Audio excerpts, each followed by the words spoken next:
मैं जानना चाहूंगा कि वो आप बताएं कि आप क्या इक्विपमेंट्स यूज करते हैं अपने वीडियोस के लिए। अच्छा, आप रिकॉर्डिंग कैसे करते हैं मोबाइल से? कभी बनने के लिए आपको अपनी जॉब नहीं छोड़नी पड़ेगी। क्या अर्निंग हो रही है सर? और दूसरा कि क्या आप इससे सेटिस्फाइड हैं पहले के मुकाबले या नहीं? हाय एवरीवन, आज हमारे शो में आए हुए हैं कवि संदीप द्विवेदी सर। सबसे पहले तो स्वागत है आपका। बहुत बहुत धन्यवाद। और मैं आज से 4 साल पहले मैं इनको किसी एक वीडियो के माध्यम से ढूंढ पाया। मैं भी कुछ ऐसी तलाश में था सर। आपने बताया भी था एक बार फोन से कि आप भी कविताओं में रुझान रखते हैं। जी वैसे आपका जो चैनल है, जो मैं बोलने का जो ढंग देखता हूँ आपका, जी, तो मुझे लगता है जो आप समझाते भी हैं तो एक एक कवि टीचर, के माध्यम एक हाँ, एक कहीं ना कहीं से। जी एक मोटिवेशन का वो जी जी एक पुट रहता है उसमें। जी।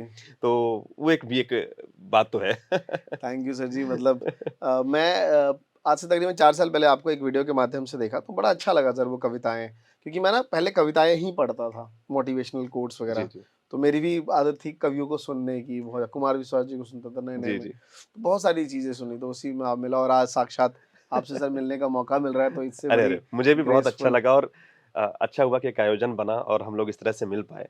जी। मेरी भी बड़ी इच्छा थी। हमने सोचा कि जाऊंगा तो कुछ थोड़ा बहुत सीखूंगा भी। आई होप मैंने आपको एक टिप्स दी, आई थिंक वो बहुत काम आया होगा। बिल्कुल बिल्कुल। Thank you sir. बड़े मिलनसार हैं सर। मतलब हम कवि सर, मैं एक जानना चाहता हूँ कि कवि बनने के लिए एक माइंडसेट क्या होता है? अ, मुझे ऐसा लगता है कि मुझे इसका जवाब थोड़ा सा ऐसे देना चाहिए कि कविता की तरफ से ले जाना चाहिए और फिर हुँ, कवि की तरफ जाना चाहिए।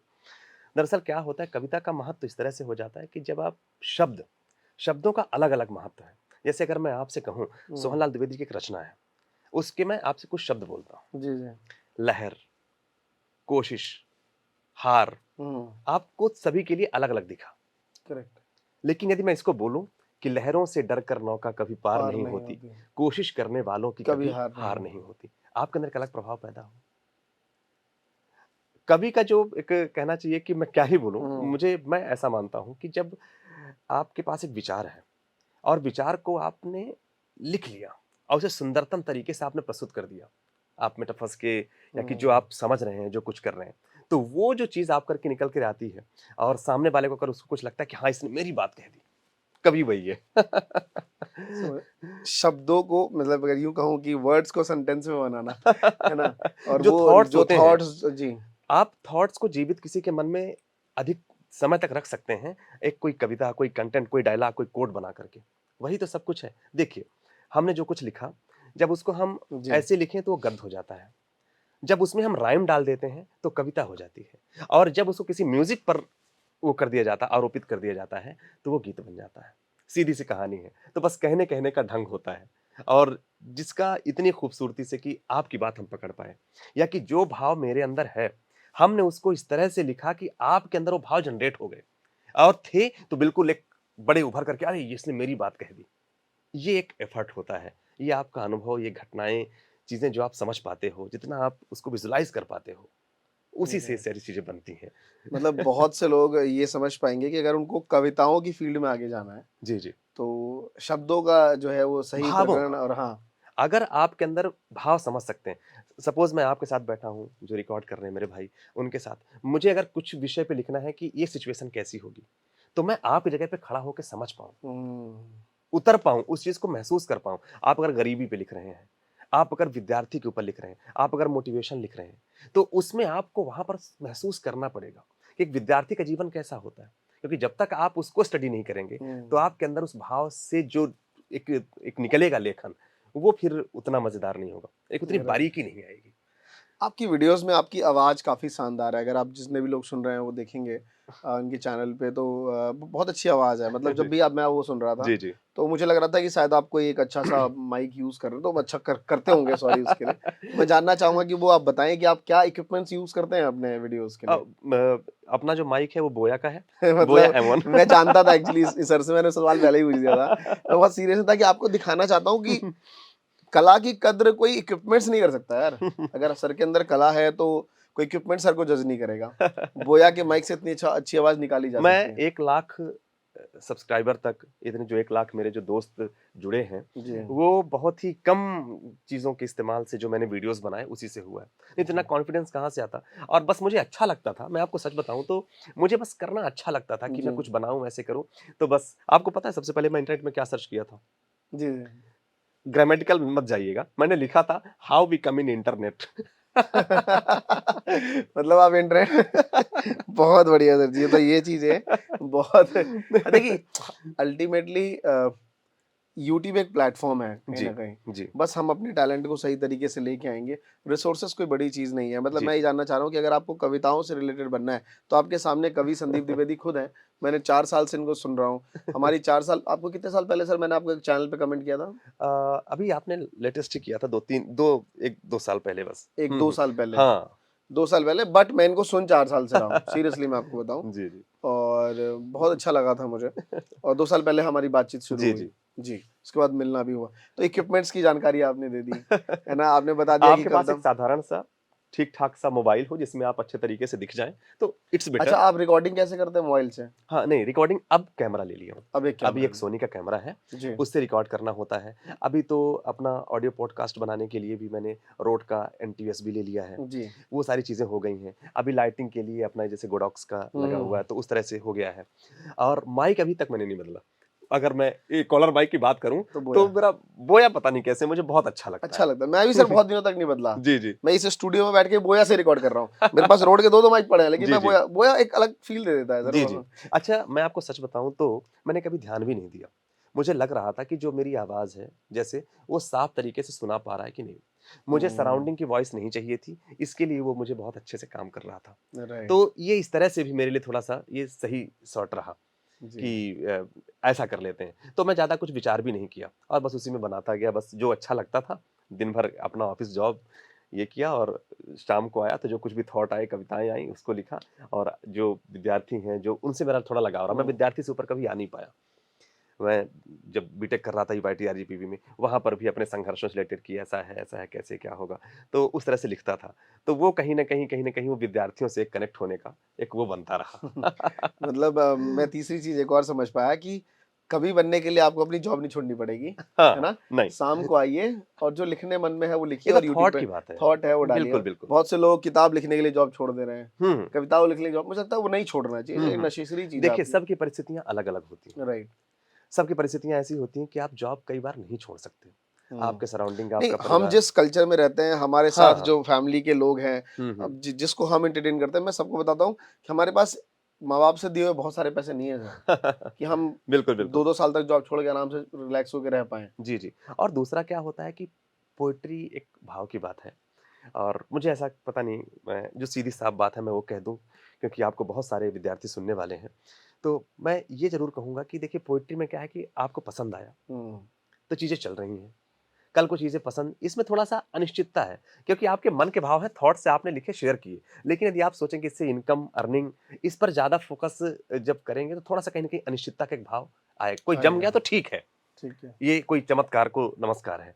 लेकिन एक साधारणतया कि आपके पास अगर आप मिडल क्लास से हैं, हुँ, तो जिस तरीके से तो वहाँ पे आपकी एक जॉब हो और कोई इंटरप्शन नहीं होता। दरअसल आप जब संघर्ष में उठते हैं, जब आप वहाँ पे करते हैं, तो आपको थॉट्स ही आते हैं। हम आपसे मिले कुछ थॉट्स आए होंगे, जो मेरे ब्लॉग में, मेरी कविताओं में उभर के आएगा, राइट। जो आपसे सीखा। जैसे आपका स्वभाव, जैसे जब मैं आपसे यहाँ पे आया तो मिलके बहुत हाँ अच्छा जी लगा। सर। तो एक जो भाव एक जो बनता है, उसी से कविताएँ आती हैं। कहीं पर भी आपने कुछ देख लिया, वो आपके साथ आ गया। जो आपने स्टडी की, कुछ पढ़ा और उसके आधार पर जो एक व्यू बना, तो उससे बन गया। तो उससे जब आप कहीं करते भी रहते हैं, तो डिस्टर्बेंस नहीं होता। अब ये बात है कि आपको रोज़ वीडियो रिकॉर्डिंग करने का हो सकता है कि आपको जॉब से समय ना मिले। तो आप वीकली बना लीजिए, लेकिन मतलब हो जाता है। धीरे-धीरे मेरा कहने का मतलब आपका कहना जैसे समझ पा रहा हूँ कि अभी भी आप अब आप फुल टाइम इस प्रोफेशन में हैं, कविता हाँ, और सारी बिल्कुल, चीज़ें। बिल्कुल। तो मैं आपसे समझ पा रहा हूँ कि कविताओं में भले आप अगर एक जॉब प्रोफेशन में हैं, हुँ, हुँ। परस्यू करते रहिए, अब धीरे-धीरे आपके यूट्यूब चैनल से एटलीस्ट उतना भी पैसा निकल जाए, हाँ, हाँ। तो वो समय फिर आप प्रॉपर यहाँ दीजिए, फिर आप यहाँ से डबल भी निकालने बिल्कुल, लगेंगे। बिल्कुल। वो तो आपकी परिस्थितियों पर पूरी तरह से मैं एक बार फिर से कहूँगा कि वो पूरी तरह आपकी परिस्थिति पर निर्भर करता है हाँ, और आप उसे बेहतर समझते हैं। वैसे अगर राइट, आप एक पोएट्री पे हैं, एक कविता के क्षेत्र में जा रहे हैं, लेखन के क्षेत्र में जा रहे हैं, तो आप अच्छा-बुरा बड़े तरीके से समझ पाते हैं, क्योंकि तभी तो आप दूसरों को दे पाते हैं। राइट। तो क्या ही बताया जाएगा आपको। हाँ, मतलब जो लोग बनना चाह रहे हैं, मैं इतना समझ इंस्टेंट इम्पल्सिव डिसीजन मत लीजिए, जी, जी। कि यार मुझे तो राइटर बनना है, हाँ, सब कवि छोड़ बनना के है, बैठ छोड़ जाओ। के बन गया है, वो आपके लिए बल्कि सुनसान और पहाड़ों पे जाके लिख रहा हूँ। सर वो डिप्रेशन का पार्ट बन जाता है। हाँ, बिल्कुल, बिल्कुल। क्योंकि पैसे तो ज़रूरी है ना। कहीं न कहीं हमने समस्याएँ सोचा हर कुछ जगह होंगी, पहाड़ों पे भी होंगी। सबसे बड़ी चीज़ है कि आप चाहे आस-पास कितनी भी तकलीफ़ें हो, आप अपने आप की सुन रहे हैं, बिल्कुल, आप कवि बिल्कुल। हैं। जी, जी। तो वो चीज़ बड़ी इम्पोर्टेंट है और बात आपने पैसों की आज आप फुल टाइम सर आपने बताया कि सारे इक्विपमेंट्स ले लिए हैं, तो अभी यूट्यूब जो आप कविताएँ करते हैं, बहुत से लोग कहते हैं कविताओं में पैसा नहीं है, क्या नहीं है? मैं जानना 2 चीज़ जानना चाहता हूँ, पहला कि क्या अर्निंग हो रही है सर? जी, और जी। दूसरा कि क्या आप इससे सैटिस्फाइड हैं पहले के मुकाबले या नहीं? एक चीज़ के लिए तो आपको तैयार रहना पड़ेगा कि कविताओं का चैनल है। आप सुन रहे हैं, तो चीज़ें चल रही हैं। आप सुनना बंद कर देंगे, तो चीज़ें वहाँ पे स्थिर रह जाएँगी। हुँ, मुझे लिखने का शौक था, मैं लिख रहा था और यूट्यूब एक ऐसा माध्यम था जिसमें मैं आप तक ये बातें रख सकता था। तो मैंने वहाँ पर चैनल बनाया, लोग देखने के लिए आए और जो यूट्यूब का क्राइटेरिया था, वो मेरा फुलफ़िल हुआ और चैनल मोनेटाइज़ हो गया। अब आपको जैसे-जैसे जितने लोग देखेंगे, उतना हो जाता है। जैसे कभी-कभी आपको शुरुआत तो भाई 7,000 हुई, तो ये अपना एक वेरिएशन होता रहता है। थोड़ा आगे-पीछे गए, थोड़ा आगे तो चलता रहता है। इसमें जी। कोई ऐसा निश्चित नहीं है कि तो आप आप अभी सैटिस्फाइड आपने जॉब क्विट कर दी, अब जी, आप जी। फुल टाइम जो है वो यूट्यूब पे अपनी पोएट्री, अपनी बुक्स और इन चीज़ों पे बिल्कुल, काम बिल्कुल। कर रहे हैं। सो मैं बुक पर भी काम कर रहा हूँ। साथ में मैंने जॉब छोड़ी, दरअसल क्या हुआ कोविड जब आया, तो मैं वापस घर में आया। मैं उज्जैन में जॉब करता था। तो वहाँ पर चूँकि एक कॉलेज भी एक मंदी की उस पे चला गया। तो फिर एक साधारण सा एक मनोभाव हो जाता है कि भैया तुम दे नहीं पा रहे, तो वो उस तरह से। तो वो जब छूट गया तब से मैंने यूट्यूब पे फ़ोकस किया। वहाँ पर थोड़ा-सा वीडियोज़ डालना, फ़ोकस करना, वहाँ पे थोड़ी-सी वहाँ पे मैंने काम बढ़ाया। अभी भी मैं जॉब करना चाहता हूँ साथ में। क्योंकि मैं घर में बैठे और वो थॉट नहीं आते। या तो आप मैं ये करूँ कि जॉब नहीं करूँ, तो मैं कहीं न कहीं कुछ घूमूँ, कहीं न घूमूँ। कहीं कुछ देखूँ, तो तो सर कोई अब आप देखने कोई सफिशिएंट हैं, बहाना आप तो घूम सकते हैं बिल्कुल, बिल्कुल। अब। ये जी, कर भी रहा हूँ, आप तो देख ही रहे वेरी नाइस वाह! मिलने भी आए हैं, सर मुझसे घूम ही रहे हैं। तो ये अच्छी चीज़ है सर, ये यूट्यूब प्रिविलेज देता है और बहुत बढ़िया। सर एक लाइन स एक सवाल पूछूँगा कि एजुकेशन वर्सेस स्किल अगर एक वर्ड में अगर आपको डिफाइन करना पड़े तो किसको चुना जाएगा? देखिए एजुकेशन का मतलब मेरा सिंपल सवाल ये है कि एकेडमिक एजुकेशन, हुँ, हुँ। मैं उसको गलत नहीं सही बोल रहा बट अगर आपके माध्यम से चुना जाए, हुँ, हुँ। आपकी इतनी अभी जो जर्नी रही है, इसके अनुभव से, तो किसको प्रेफ़रेंस आप ज़्यादा देंगे? एक चीज़ हमेशा ये है, सबसे पहली बात अगर आप एक वर्ड में जानना चाहेंगे तो स्किल। दरअसल एजुकेशन से आपको ना कैसे हाउ टू ये आपको प्रॉपर पता चलता है। लेकिन हुँ, स्किल में भी ये होता है कि अगर आपने कहीं एजुकेशन के इंस्टीट्यूट पे नहीं है, कहीं कुछ भी नहीं है, तो आपके अपने एक अनुभव भी वो काम करते हैं। और जब आप देख-देख करके देखिए कहीं न कहीं आप एजुकेट ही होते हैं। हुँ।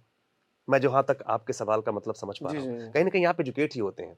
तो जब आप एजुकेशन अकेडमी के लिए बात कर रहे हैं, तो ऐसा कुछ भी जैसे अगर आप इस तरह की फील्ड की बात करें, इस तरह के कामों की बात करें, तो मुझे लगता है कि अगर आपको समझ में आता है, तो वो फिर एजुकेशन फिर बहुत पीछे छूट जाता है। सही बात है। स्किल आपकी बहुत लेकिन जब आपके पास स्किल है, तो उस स्किल को माँझने के लिए जो चीज़ करते हैं, वो एजुकेशन ही है। अब आपने कोई प्रमाण पत्र नहीं लिया अलग बात है, हुँ, लेकिन आपने सीख लिया, सीखा वही है, जो किसी ने प्रमाण पत्र सर्टिफ़िकेट लेकर के सीखा होगा, करेक्ट है।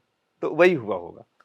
बहुत बढ़िया सर, काफ़ी चीज़ें ब बताई। मैं चाहता हूँ सर वो ले लोग जो सुन रहे हैं अभी अगर कुछ 1-2 लाइन उनके लिए आप कहें? अभी तो चूँकि कविता और करियर इन सब की बात हो रही थी, कविता में करियर है कि नहीं? जी, जी, जी। इसे कैसे कैसे बनाएँ? थोड़े से भी तो ख़ासकर स्टार्टअप उन्हीं के लिए जो मोटिवेशन चाहते हैं कि हाँ, हम झुकेंगे नहीं। झुकेंगे नहीं। जी। लेकिन कई बार आपके सामने ऐसी परिस्थितियाँ आएँगी, जहाँ पर आपको ऐसा लगेगा कि शायद कहीं कुछ ऊपर-नीचे हो रहा है, शायद कहीं कुछ हम मन हार रहा है। कई बार जो आप काम करना चाहेंगे, प्रॉपर सोर्स नहीं मिलेगा या कि ऐसा कुछ नहीं बन पाएगा जहाँ पर आप ऐसा कर पाएँगे कि थोड़ा-सा मन कहीं न कहीं लेकिन उससे कुछ होता नहीं है, आपको उससे आगे जाने पड़ता है। तो जी। मैंने कुछ पंक्तियाँ लिखी थी कि जी। रोने से कुछ होता है क्या? रोने से कुछ नहीं होता भई, आगे चलने से कुछ होता है। तो मैंने लिखा था कि मिलना था जो नहीं मिला वो। मान लीजिए जो आप बनना चाहते थे नहीं बन पाए। जो जी। कुछ आपने विचार के जो आपने प्लानिंग की थी नहीं हो पाया। तो ये पूरा जीवन बचा हुआ है, छोटी-छोटी हार से कुछ नहीं होता। मिलना था जो नहीं मिला वो। जो चलना था नहीं चला वो। माना सपने चूर हो गए, तुम मिटने को मजबूर हो मजबूर गए। हो गए। लेकिन इस हार को जीवन भर लेकिन इस हार को जीवन भर ढोने से कुछ होता है क्या? अरे! र नहीं हुआ तो हो जाएगा। रोने रोने से से कुछ कुछ होता होता है है क्या? क्या? रोने से कुछ होता है क्या? अब कोई भी चीज़ आपको आसानी से देखी नहीं मिलती है। एक लंबा संघर्ष जुड़ा होता है। जिसने भी ऊँचाई पाई है, जैसे आपका चैनल है, आज जो मैं आपका ये देख रहा हूँ, मुझे लगता है कि ये 6 साल से तो नहीं है, जब से आपने चैनल स्टार्ट किए होंगे। बहुत बिल्कुल नहीं सर। बहुत छोटे स्तर पे स्टार्ट हुआ होगा। तो ये कहीं न कहीं आपको संघर्ष तो करना ही पड़ेगा। नाम एक गिनवाओ मुझको आसानी से मिला हो जिसको कोई नहीं है। नाम एक गिनवाओ मुझको आसानी से मिला हो जिसको, जीत का अपना ढंग रहा है। पथ मुश्किल के संग रहा है, वो आसान रास्ता नहीं है। नाम एक गिनवाओ मुझको, आसानी से मिला हो जिसको, जीत का अपना ढंग रहा है, पथ मुश्किल के संग रहा है। अब है मुश्किल तो है मुश्किल, अब है मुश्किल तो है मुश्किल, यूं डरने से कुछ होता है क्या? अरे नहीं हुआ तो हो जाएगा, रोने से कुछ होता है क्या? रोने से कुछ होता है क्या? फिर एक बात आती है सर कि लोग क्या कहेंगे, ये सब चीजें जो सबसे ज्यादा बहुत अच्छा एक कोट चलता है कि सबसे बड़ा रोग क्या कहेंगे लोग। जी। तो यही एक फियर ना, ये भी बहुत सारी चीजों से रोक देता है। तो मैंने कुछ पंक्तियां इस तरह से कि दुनिया तुमको क्या बोलेगी, उसका तो काम ही है। दुनिया तुमको क्या बोलेगी, जो बोलेगी वो बोलेगी, तुमको तो राह पता है ना, हार जीत हर पल है ना, तुम जो हो तुमको मालूम है, तुम जो हो तुमको मालूम है, कहने से कुछ होता है क्या? अरे नहीं हुआ तो हो जाएगा, रोने से कुछ होता है क्या? रोने से कुछ होता है क्या? बहुत बढ़िया। तो ये आपके अंदर ये होना चाहिए कि कभी निराशा हुई तो परेशान नहीं होना, भीतर क्यों भरी उदासी है, ये भरी नदी क्यों प्यासी है, हर बार दिशा सुलझाएगा, ये जीवन गंगा काशी है। बहुत बढ़िया सर, बहुत बढ़िया। धन्यवाद सर। और मुझे जहाँ तक समझ ये आता है कि मैं कोई सा भी बात कहूँ सर के पास एक कविता होगी। और यही मज़ा है सर, यही आपको सुनने का यही अच्छा लगता है। मुझे भी बहुत अच्छा लगा सर, और ये बड़ा अच्छा अनुभव है कि एक नहीं, नहीं, थैंक यू सो मच, आपने इतना ग्रेस ऑफ वर्ड्स हमारे लिए कहे। और आई होप कि हम उस चीज़ को और अच्छे से करें, जी, जी। और अच्छे से काम करें। और जब भी आप आएँ तो ज़रूर हमसे मिलें सर। बिल्कुल, बिल्कुल, और बिल्कुल। ये मुझे बहुत कविताएँ बहुत पसंद थी शुरू से ही। काफ़ी मैंने खुद पढ़ी हैं, काफ़ी बोली हैं। जैसे मैंने एक लाइन अपने बच्चे के लिए लिखी थी अच्छा, अच्छा, जी, जी। कि आज से जब मैं आप लोगों को सुना करता था उस दौरान मैंने वो लिखी कि बेटा मैं जानता हूँ तुम हमें भूले नहीं हो। बच्चे जब घर से हॉस्टल चले जाते हैं, हुँ, बाहर हुँ। रहते हैं, हुँ, हुँ। तो एक लाइन लिखी थी कि बेटा मैं जानता हूँ तुम हमें भूले नहीं हो, बस डर इस बात का है कि तुम्हारे फ़ोन आना कहीं बंद ना हो जाए। आहा! वीकेंड में तो छुट्टियों के टाइम पे, है ना? जी, जी, जी। डर इस बात का है कि तुम्हारा वो फ़ोन आना भी कहीं बंद ना हो जाए। मैं तुम्हें कुछ पंक्तियाँ बता दूँ, जब तुम 4 साल के थे, तब तुम्हें एक ज़ोर का बुखार आया था। तुम्हारी माँ ने मुझे चीखते हुए फ़ोन किया था कि मुन्ने को 104 बुखार है, जल्दी आओ। मैं जैसे-तैसे अपनी गाड़ी लेके घर पहुँचा। तुम्हारी माँ मुझे तुम्हें गोद में लेकर रास्ते में ही मिल गई। मैं तुम्हें एक बात बता दूँ कि वो कोई लग्ज़री कार नहीं थी। वो कार थी जो मेरे अय्याशियों के दौर पे मेरे पिताजी ने मुझे लेके दी थी। हम तुम्हें जैसे-तैसे लेके गाड़ी में बैठे, लेके आगे चले, तो आगे एक हॉस्पिटल दिखा। जैसे ही मेरा पाँव ब्रेक पे जाने ही वाला था कि तुम्हारी माँ ने मुझे घूर के देखा। फिर मुझे पता चला कि वो एक गवर्नमेंट हॉस्पिटल था। फिर तुम्हें लेके हम आगे एक हॉस्पिटल में गए। तुम्हें जितने इंजेक्शंस वहाँ दिए जा रहे थे, उससे ज़्यादा पीड़ा तुम्हारी माँ को बाहर बैठे हो रही थी। बेटा मैं जानता हूँ कि तुम हमें भूले नहीं हो, बट इस डर इस बात का है कि तुम्हारे फ़ोन आना कहीं बंद कहीं बंद ना हो जाए। तुम्हें एक और वाकया बता दूँ कि जब तुम 4th क्लास में थे, तो तुम्हें स्कूल से लेने मैं आया करता था, और बारिश में मेरा छाता तुम्हारी तरफ और मैं भीगते हुए आता था, आहा! और तुम्हारी माँ मुझे बालकनी में देखते हुए चिल्ला के कहती थी कि अरे छाता मुन्ने की तरफ रखो, भीग रहा होगा। बेटा मैं जानता हूँ कि तुम हमें भूले नहीं हो, बस डर इस डर बात इस का है बात कि का है कि तुम्हारे फ़ोन आना कहीं वाह! बंद ना हो जाए। वाह, वाह! तो सर आप ही वाह! लोगों को देख बहुत के ये बढ़िया। सब लिखी थी मैंने, बड़ी बड़ी मर्मस्पर्शी, बहुत ही और बहुत आप अच्छे ही। से आपने एहसास कर दिया। अभी आपका बेटा छोटा है, बेटी छोटी है। जी, जी, जी। हाँ, हाँ। तो ये मैं अब लिखा करता था सर अपने उस चीज़ों में। हुँ, हुँ। और भी कई चीज़ें लिखी, जैसे कि एक लिखा कि काफ़ी लोग सुनते हैं उस चीज़ को कि जब तुम सो रहे हो, हुँ, हुँ। उस टाइम कोई ना कोई जाग रहा होगा। जब तुम सो सो रहे रहे हो, हो। उस टाइम कोई ना कोई जाग रहा होगा, और जिस दिन वो तुमसे मिलेगा, वो जीत जाएगा। हाँ, हाँ, कि हाँ। मतलब हम कई बार अपना काम सोचते हैं कि यार कल कर लेंगे, जी, जी, समझ गया लेकिन व्हाट वही काम हाँ, बहुत हाँ, से लोग दुनिया एकदम। में कर रहे होते हैं। हुँ, हुँ। तो काफ़ी चीज़ें आप लोगों से इंस्पायर होके सर कुछ लिखी मैंने। आई होप आप बता पाएँगे कि कितना नहीं, अच्छा। नहीं, बहुत बढ़िया, जी, बहुत बढ़िया। तो थैंक यू सो मच कि आप आए, और कविताओं में ना ठहराव ही रहना चाहिए होता है। जी, जी। मतलब ये मैं बहुत पहली बार हूँ कि मैं इतना धीरे काम होके बात कर रहा हूँ। अदरवाइज़ अरे सर बहुत बढ़िया ये चीज़ें। देखता हूँ मैं। तो हाँ, तो मैं क्योंकि कविताओं को आपको उस मोस्टली। तरह से माहौल देना होगा। जी, तो वो कहते हैं ना कि वक्ता श्रोता का बड़ा ही एक बड़ा ऐसा संबंध होता है कि बिल्कुल श्रोता को भी बड़ी तैयारी करनी पड़ती है वक्ता को माहौल राइट। देने के लिए। हाँ, तो सर जाते-जाते एक बस कविता चाहता हूँ आपसे जो आपकी बहुत फ़ेवरेट हो। अ, कुछ पंक्तियाँ उसकी मैं जी, कविता की जी, पढ़ जी। देता हूँ कि माना कि मुश्किल भारी है, पर तुझ में क्या लाचारी है। माना के मुश्किल भारी है, पर तुझ में क्या लाचारी है। ये हार नहीं बाहर की है, भीतर से हिम्मत हारी है। उठ रहे यहाँ सब गिर गिर कर, उठ रहे यहाँ सब गिर गिर कर, ना उठ तू यूं ही लेटा रहे। सब जाग रहे तू सोता रहे, किस्मत को थामे रोता रहे। जो दूर है माना मिला नहीं, जो पास है वो भी खोता रहे। ये एक तरसताना है, आपको ये नहीं करना है। आगे बढ़ना है। सही बात है। Thank you so much sir कि थैंक यू। आपने आए और इतनी प्यारी प्यारी बातें कही अरे हमारे मुझे भी ऑडियंस बहुत को। अच्छा लगा। आई होप जो लोग इस प्रोफेशन में अपना करियर बनाना चाहते होंगे उनको आपसे काफी कुछ सीखने को मिलेगा। धन्यवाद सर। Thank you.